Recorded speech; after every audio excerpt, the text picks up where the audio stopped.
Revenge Office Stories.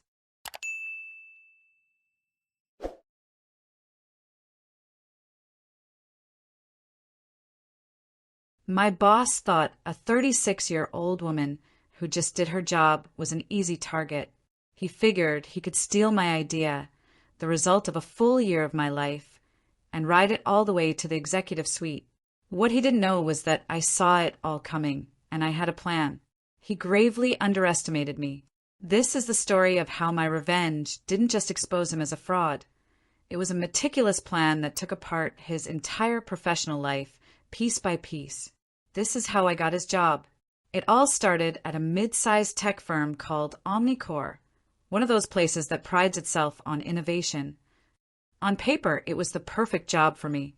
I'm an analyst by trade, but a systems architect by passion. I love solving complex puzzles and building elegant things. With over a decade of experience, I wasn't the type to brag or play office politics. I was the person who put her head down, did the work, and believed results would speak for themselves. That was my first mistake. My boss, let's call him Mark, was the complete opposite. Mark was charisma stuffed into a tailored suit. He had a killer smile, a firm handshake, and an almost spooky ability to remember the names of everyone's kids. The execs loved him. They saw a dynamic leader. We, the people in his department doing the actual work, knew the truth. Mark was a hollow man. His only real talent was repackaging other people's work and presenting it with so much confidence that you'd never think to question where it came from. For the first year, I was either blissfully unaware or just trying not to see it. I was busy and happy that my manager seemed to give me so much freedom. The first red flag looking back was tiny. I had spent a weekend mapping out a new workflow for our team's reporting system. It was a simple fix, but it would save us all a few hours of manual work each week. That Monday, I brought it up in our team meeting. Hey, I had an idea to streamline our analytics. If we use this script, it should automate about 90% of the process. Mark's eyes lit up. That's brilliant, he said, nodding. Really proactive. Send me the details on that. Let me think on it. So I did, and I heard nothing. Then, 2 weeks later, an email from a VP lands in my inbox. It's a congratulations to the entire division for Mark's innovative and proactive leadership that would save the department hundreds of hours. Attached was a summary of my workflow with his name right at the top. A cold knot formed in my stomach. It was that feeling of being erased. I confronted him as calmly as I could. I walked into his office, shut the door, and showed him the email on my phone. Mark, I started, I was surprised to see this. This is the workflow I proposed 2 weeks ago. He didn't even flinch. He just leaned back in his chair with that million-dollar smile. Exactly. I told you it was a brilliant idea. I had to pull a few strings to get it pushed through, but I knew it was a winner. Great teamwork. Teamwork. He said the word like it was magic, like it absolved him of everything. I was so stunned by the sheer audacity of it, I didn't know what to say. He was framing his theft as a favor to me. I walked out of his office feeling small, petty, and furious. It was the first time I felt it, that violation of having your professional identity stolen. The second time was worse. Our biggest client was about to walk. Their user engagement was tanking, and they were blaming our platform. Mark was panicking. He called an emergency meeting, but had zero solutions.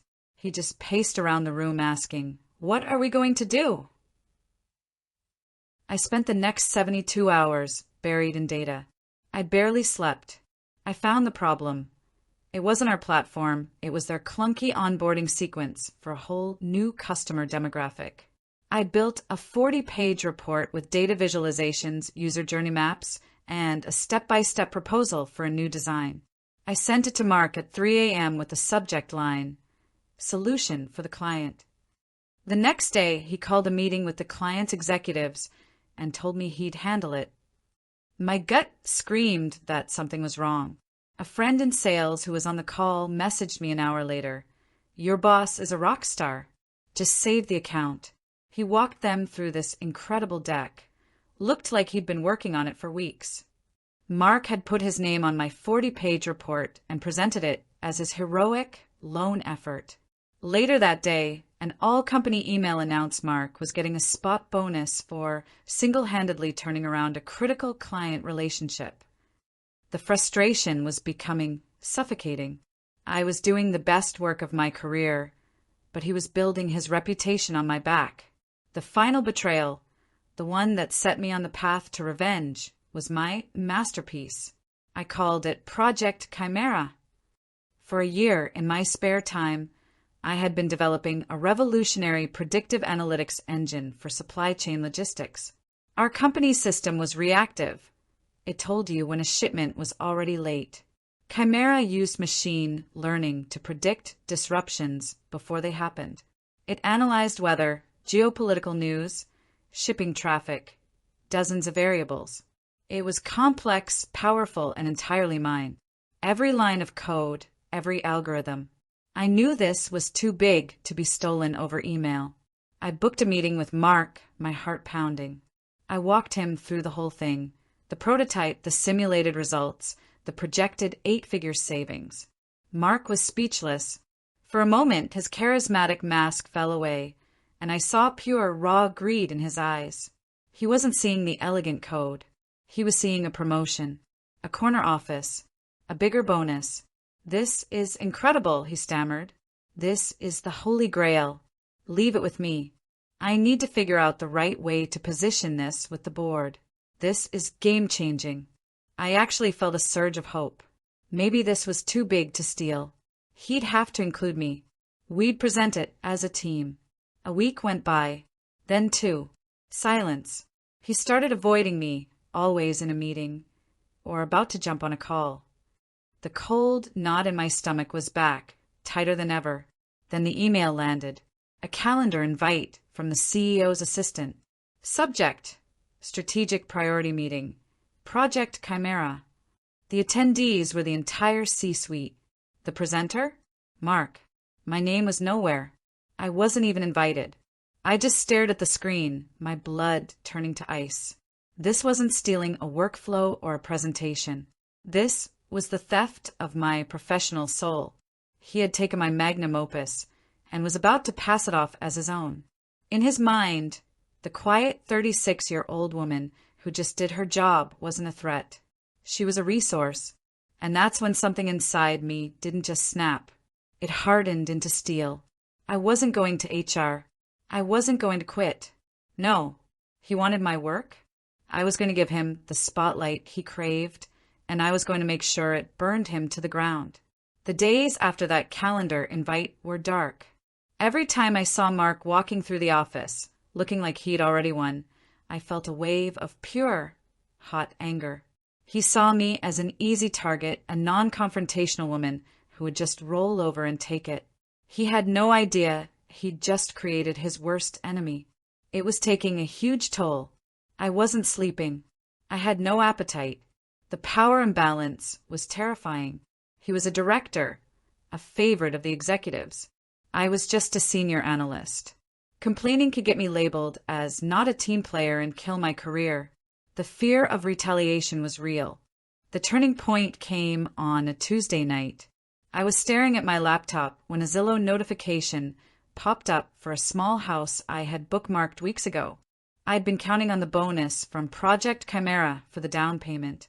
Seeing that notification made me realize what Mark was truly stealing from me. It wasn't just professional credit, it was my future. That was it.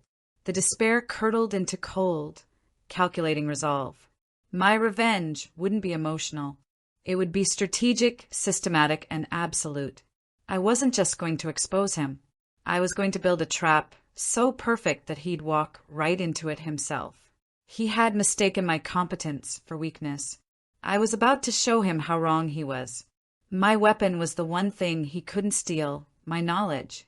He had the shiny exterior of the idea, but he didn't understand its soul. His ignorance would be my sword.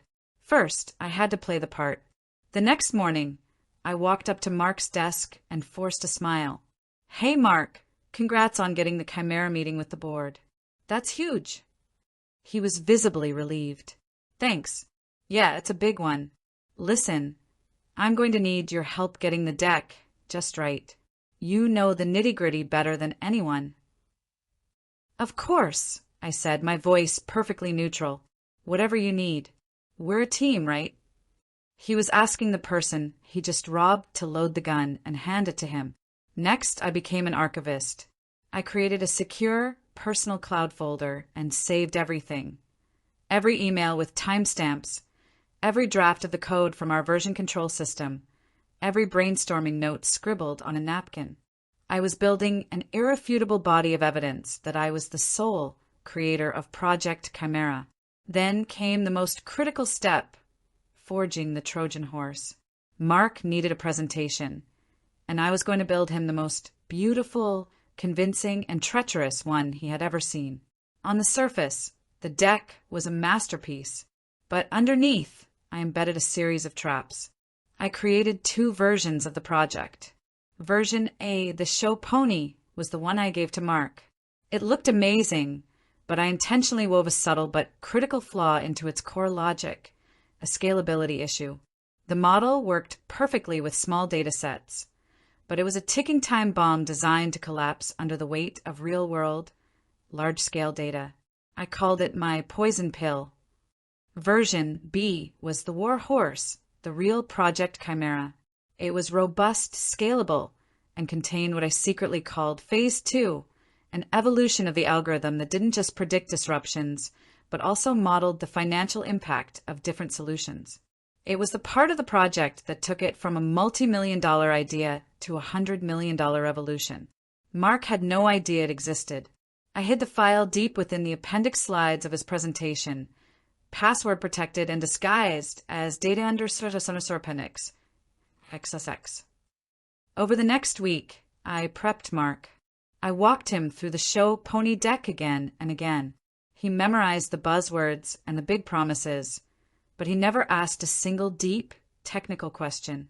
He was so focused on his performance that he never bothered to understand the script. His arrogance was my greatest ally. The final piece was setting the trigger. I couldn't be the one to ask the fatal question. I needed a proxy. My target was Sarah, the director of financial planning. She was sharp, detail-oriented, and not in Mark's political circle. I caught her in the coffee line a few days before the meeting. "Hey, Sarah," I said casually. "I know Mark is presenting his Project Chimera on Friday," I said, putting a tiny emphasis on his. "I did some foundational work on it, and I'm a little nervous. The model's long-term scalability is complex.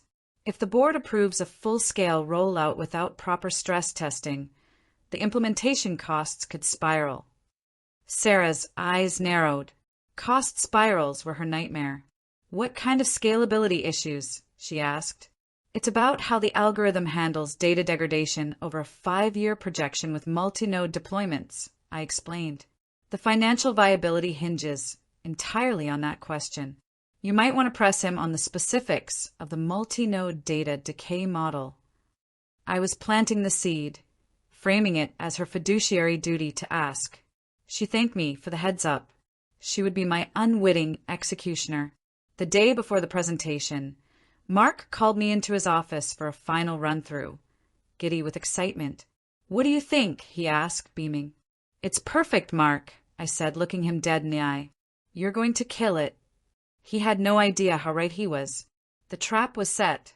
All I had to do was wait for it to snap. The air in the top-floor boardroom was electric. The entire C-suite was there. The CEO, Arthur Vance, the CFO, the CTO. Mark was in his element, gliding between them, shaking hands, exuding confidence in his "deal closer" suit. He caught my eye as I took a seat in the back corner and gave me a quick, dismissive nod, like I was a piece of stage equipment.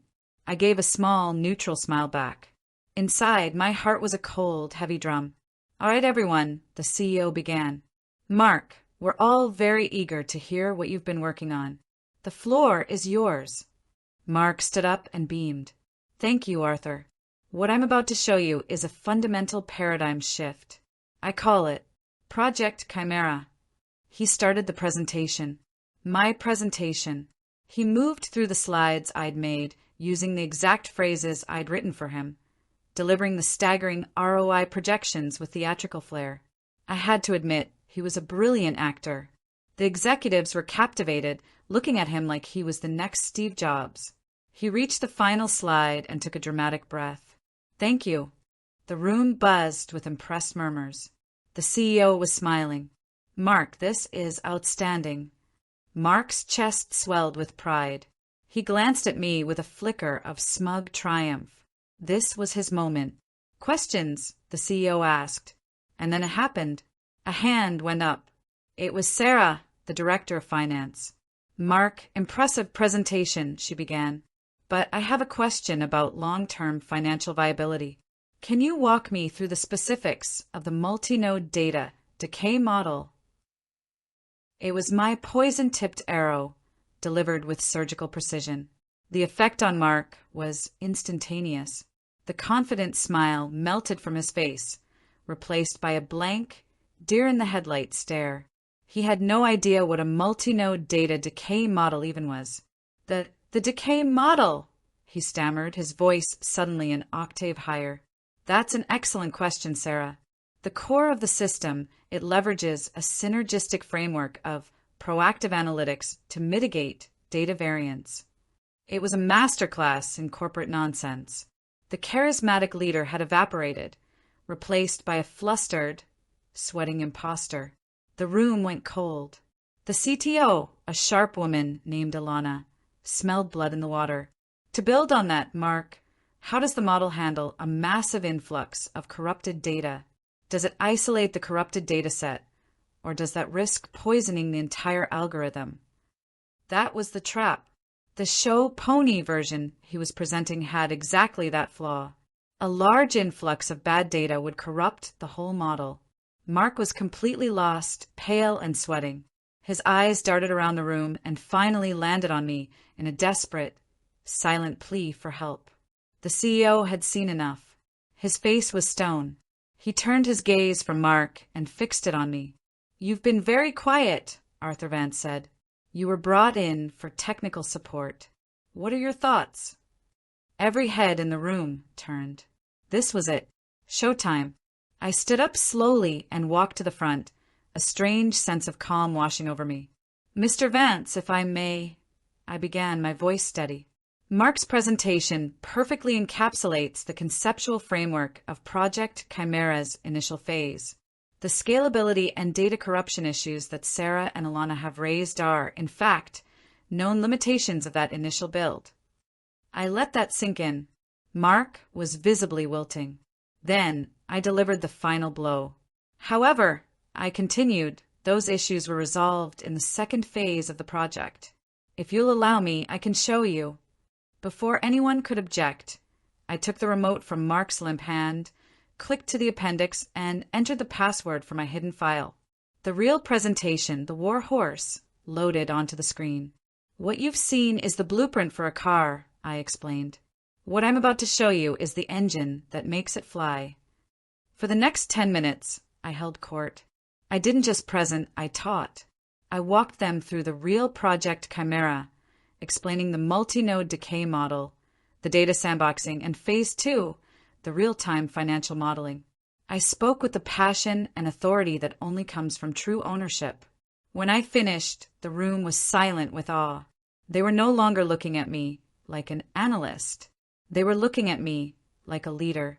The CEO stood up, his eyes fixed on Mark with pure contempt. "Mark," he said quietly, "stay behind. The rest of you, this meeting is over."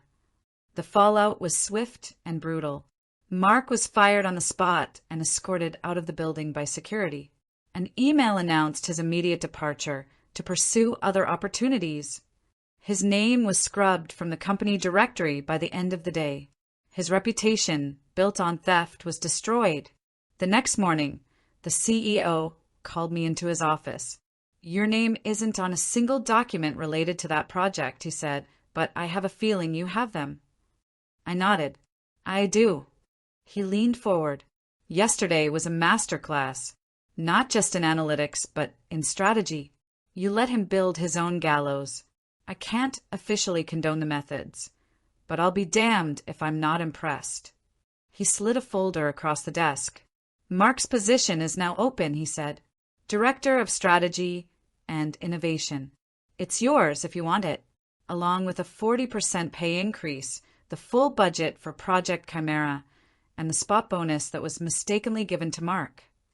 I was stunned. Director. It was justice. Of course, I accepted. A week later, I was moving into my new office. Mark's old office. The one on the top floor with the panoramic view. I looked out at the city and thought about Mark. He thought a quiet woman would be an easy mark. He thought he could build his career on my back. But in the end, my work was the only thing that mattered. I didn't just get my idea back. I took his future. If you've ever felt undervalued, overlooked, or had your work stolen, I want to hear your story in the comments below. And if you believe that good work should always win in the end, make sure to like and subscribe for more stories. He thought he could use me as a stepping stone, but he forgot that stones can also be used to start an avalanche.